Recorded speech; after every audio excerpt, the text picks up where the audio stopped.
Om Ajnanatimirandhasya Jnananjanishalaakaya Chakshurunmilitam Yena Tasmai Shri Gurave Namaha.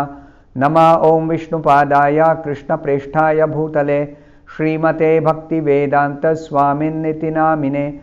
Namaste Saraswate Deve Gauravani Pracharine Nirvishesha Shunyavadi Paschatya Deshatarine. Jaya Shri Krishna Chaitanya Prabhu Nityananda Shri Advaita Gadadhara Srivasadi Gaura Bhakta Vrinda. Hare Krishna Krishna Krishna Hare Hare Hare Rama Rama Rama Hare Hare. Om Namo Bhagavate Vasudevaya. Narayanam Namaskritya Naram Chaiva Narottamam Devim Saraswatim Vyasam Tato Jayamudirayet. In this session, we'll be discussing from the 26th verse of the 11th chapter of the first canto of Srimad Bhagavatam. Shriyo Nivaso Yasyoraha Panapatram Mukham Drisham Bahavo Lokapalanam Saranganam Padambujam. So here is a description of the Lord's beautiful form. The translation of this 26th verse. The Lord's chest is the abode of the goddess of fortune. His moon-like face is the drinking vessel for eyes which hanker after all that is beautiful. His arms are the resting places for the administrative demigods. And his lotus feet are the refuge of pure devotees who never talk or sing of any subject except his lordship. So, systematically, the description is being given of the chest of the Lord, the moon-like face, his arms, and his lotus feet. Yasya Uraha, then Mukham, then Bahavaha, and Pada Ambujam. So, all the four are described very, very nicely in this verse. So, the chest is the abode of the goddess of fortune, Nivasa, Shriyaha Nivasa. So, the moon-like face is the drinking vessel for eyes which hanker after all that is beautiful. Our eyes are always seeking something beautiful to look at. But which is the most beautiful object of vision for our eyes? It is the Lord's form, and particularly the Lord's face. And his arms are the resting places for the administrative demigods. So Prabhupada explains in the purport what this means. The Lord gives all protection to the demigods who are engaged in administration of this universe by actually giving protection through killing the demons either directly himself or through his agents, through his empowered devotees. He kills the demons and he protects the devotees, the demigods. Then his lotus feet are the refuge of pure devotees. Pure devotees always take shelter of the Lord's lotus feet. And they always discuss about the Supreme Lord.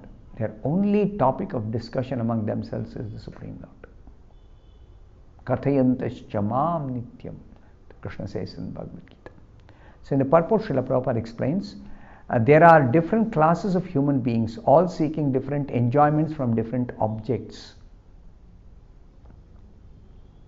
There are persons who are seeking after the favor of the goddess of fortune, and for them, the Vedic literatures give information that the Lord is always served with all reverence by thousands and thousands of the goddesses of fortune at the Chintamani Dhama.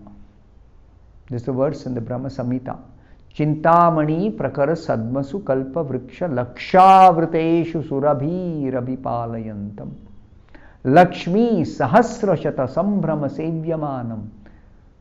Lakshmi refers to the goddess of fortune.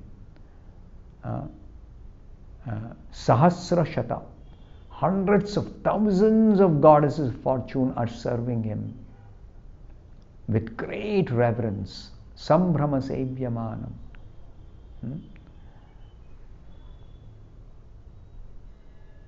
So, this description is there in the Brahma Samhita, the transcendental abode of the Lord, where the trees are all desire trees and the buildings are made of touchstone. Chintamani Prakara Sadmasu.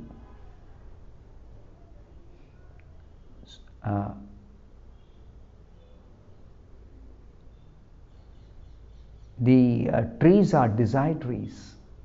They yield all kinds of desires. They satisfy all kinds of desires of the devotees. The Lord Govinda is engaged there in herding the Surabhi cows as his natural occupation. Surabhi Ravipalayantam Lakshavruteshu. He is surrounded by so many cows, beautiful cows, Surabhi cows. And they yield so much milk, oceans of milk. These goddesses of fortune can be seen automatically if we are attracted by the bodily features of the Lord. There is no need to separately endeavor to have darshan of the beautiful goddess of fortune.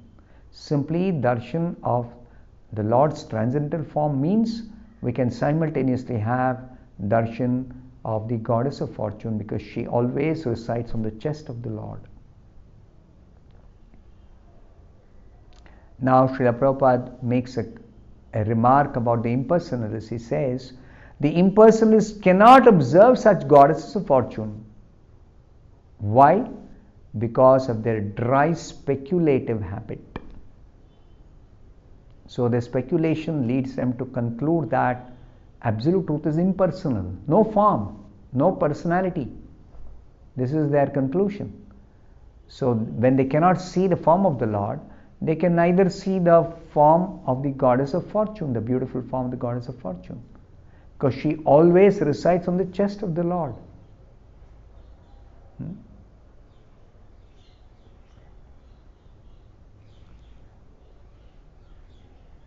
Now there are artists who are overtaken by the beautiful creation, this material creation.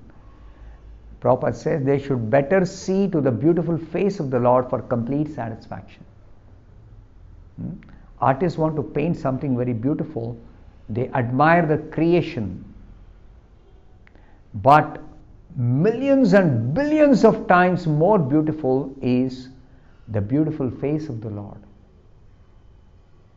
Of course, the creation has got beauty, no doubt about it.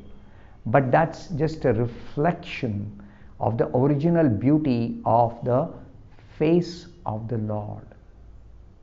So whatever beauty we see in this material world is a reflection of the original beauty of the form of the Lord, or the face of the Lord.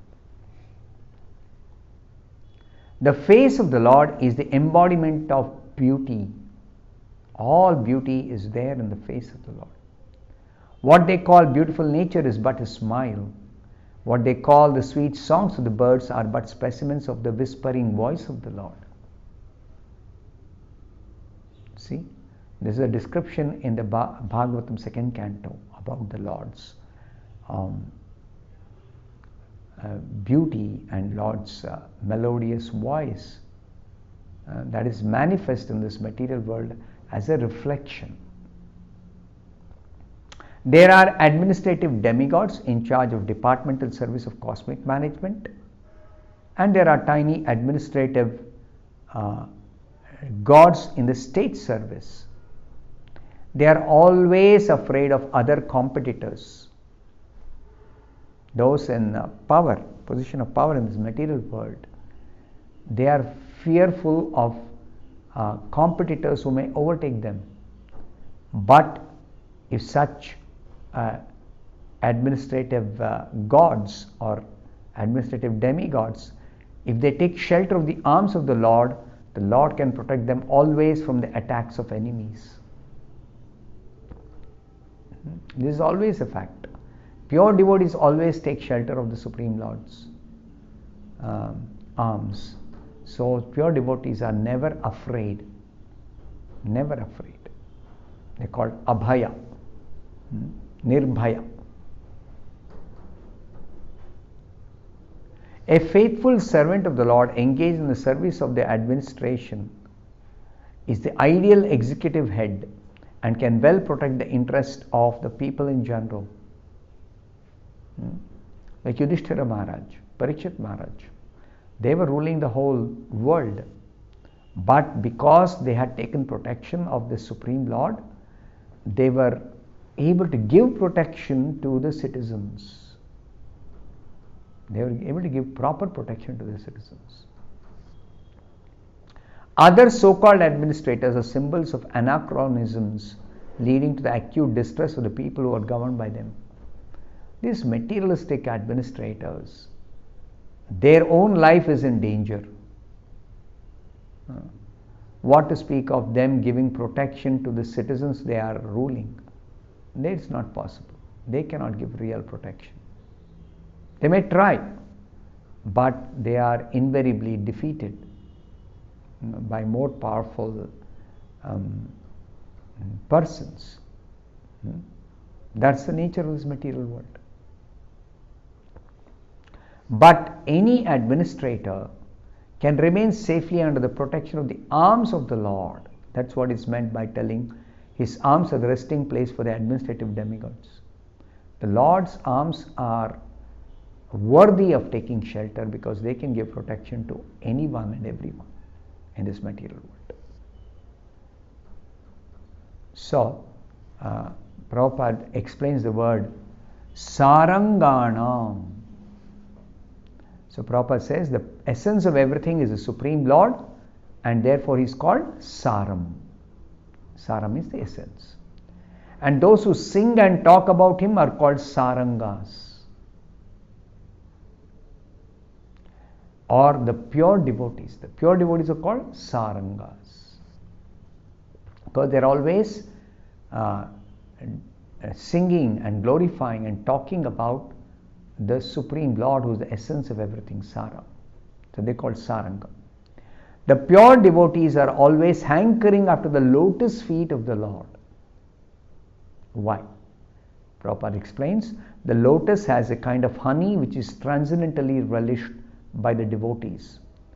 And the devotees are like bees who are always after the honey of the lotus feet of the Lord. So, Srila Prabhupada is quoting the great devotee Acharya Srila Rupa Goswami. He has sung a song about the lotus honey, comparing himself to the bee. Srila Rupa Goswami says in this song, O my Lord Krishna, I beg to offer my prayers unto you. My mind is like the bee and it is after some honey. Kindly therefore give my bee mind a place at your lotus feet, which are the resources for all transcendental honey.